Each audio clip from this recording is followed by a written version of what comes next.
What if the very tool you're using to solve your problems is actually what's keeping you stuck? If you've ever found yourself awake at 3 a.m., trapped in a loop of endless analysis, then you already know the prison I'm talking about. We've been taught that thinking is the solution to everything, that if we just think hard enough, we'll find the answers. But what if I told you that overthinking isn't just unhelpful, it's actively sabotaging your success, your peace, and your ability to actually live your life? We live in a culture that worships at the altar of constant analysis. We're told to think before we leap, to consider all angles, to plan meticulously. But somewhere along the way, thinking became our default mode of existence rather than a useful tool. And this, my friends, is the hidden trap of overthinking. Now, let me be clear, I'm not against thinking. The capacity for rational thought is one of humanity's greatest gifts. But like any powerful tool, when misused, it becomes a weapon against ourselves. Thinking is meant to be like a sharp chisel in the hands of a skilled artist. But for most of us, it's become a bulldozer that just keeps digging us deeper into confusion. The first layer of this trap is what I call analysis paralysis.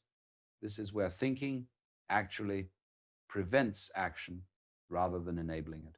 Have you ever met someone who researches so extensively that they never actually start? Who plans so perfectly that the plan becomes the goal itself? I knew a writer, brilliant mind, who spent years researching his novel. He had character biographies, plot diagrams, historical context, everything except the actual book. The thinking became a substitute for doing. And this is the cruel irony. The more we think about doing something, the less likely we are to actually do it. The second layer is decision fatigue. When every choice becomes a major philosophical dilemma, we drain our mental energy on trivial matters. I see people spending more mental energy choosing what to watch on Netflix than some CEOs spend on million-dollar decisions. And the cost isn't just wasted time, it's the gradual erosion of our capacity for meaningful thought. The third layer is what I call microscopic vision, losing the forest for the trees. When we overthink, we zoom in so close that we lose all perspective. It's like trying to understand a masterpiece by analyzing a single brushstroke. You might learn about the paint, but you'll miss the beauty of the art. I've watched entrepreneurs sink their businesses because they were so busy perfecting their logo that they forgot to actually run their company. I've seen relationships fail because someone was so busy analyzing whether they were compatible enough that they forgot to simply connect. Quote, overthinking is the art of creating problems that weren't there. Now you might be wondering, why now? Why has overthinking become such an epidemic in our time? The answer lies in the sheer volume of information we're exposed to. Our ancestors had limited data points.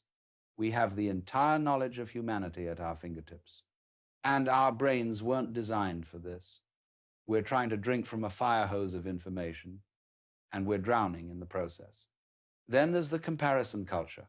We're constantly measuring ourselves against curated versions of other people's lives, which gives us endless material to overthink about. And perhaps most importantly, we've lost touch with other ways of knowing. We've become so identified with our thinking minds that we've forgotten we have other faculties.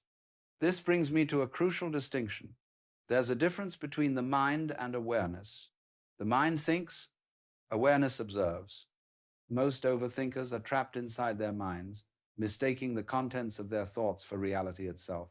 But when you cultivate awareness, you realize that you are not your thoughts, you are the space in which thoughts arise. This is perhaps the most liberating insight. You are the sky, not the weather passing through. Quote, you are the awareness behind the thoughts, not the thoughts themselves. Now, Eastern philosophy has understood this for millennia. They developed practices to quiet the mind, not because thinking is bad, but because a quiet mind can perceive reality more clearly. It's like letting muddy water settle. Only when the thinking mind calms down can we see what's actually there. This isn't mystical nonsense, it's practical wisdom. Most creative breakthroughs happen when we stop trying so hard to think. Archimedes in his bath, Newton under the apple tree, Einstein with his violin, they all understood that solutions often come when we stop actively seeking them.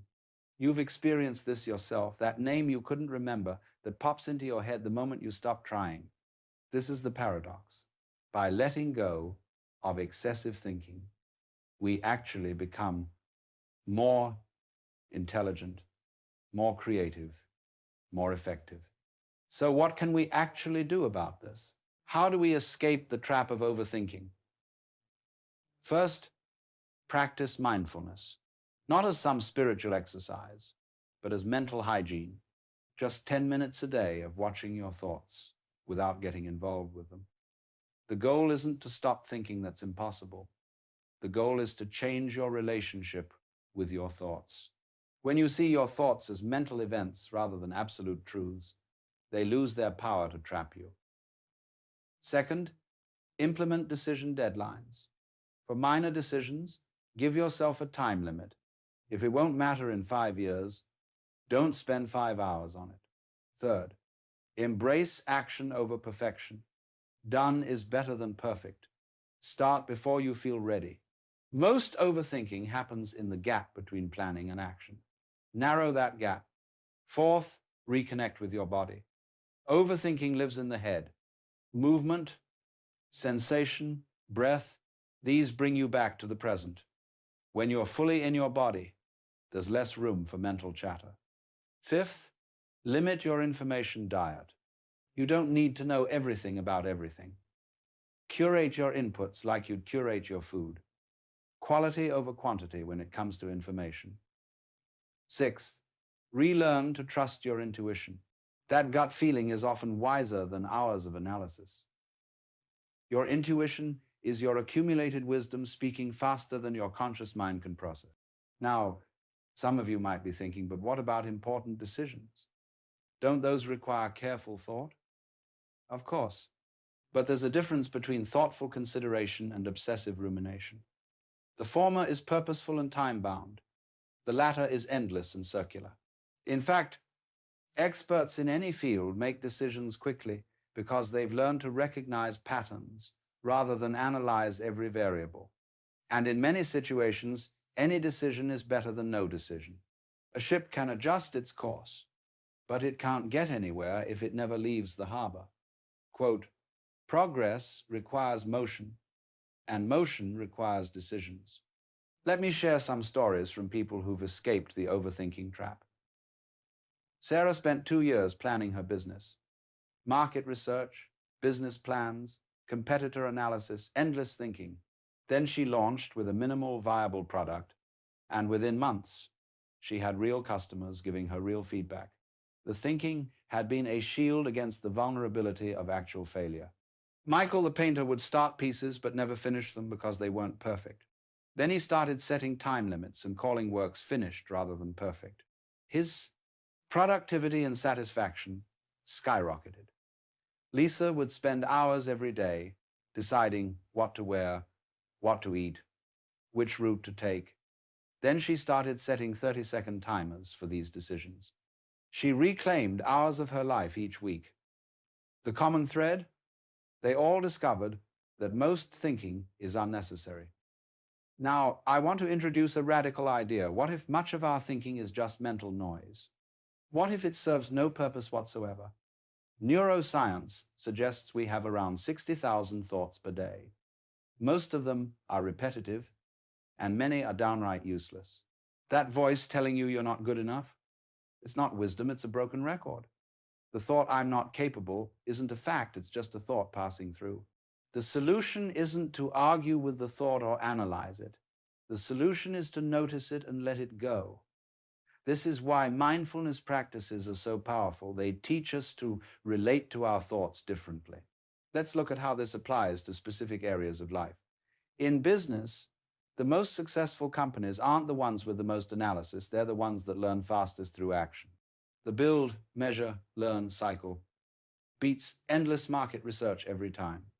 In relationships, a good enough relationship with occasional conflicts is better than a perfect one that exists only in your head. Connection happens in the present moment, not in future planning or past analysis. In sports and performance, the flow state is the absence of thinking, not its perfection.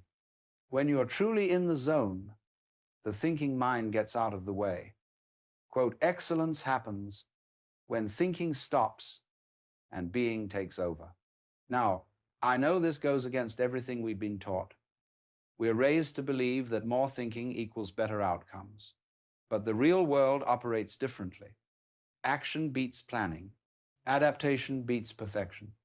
The most successful people I know aren't the smartest, they're the most decisive. They understand that life is about trying things, seeing what works, and adjusting. Think about how children learn through trial and error, not through analysis. Somewhere along the way, we unlearn this natural wisdom and replace it with endless thinking. The solution isn't to become stupid, it's to become wise in a different way. Let me give you some immediate practices you can start today. For small decisions, use the 5-second rule. Count down from 5 and then act.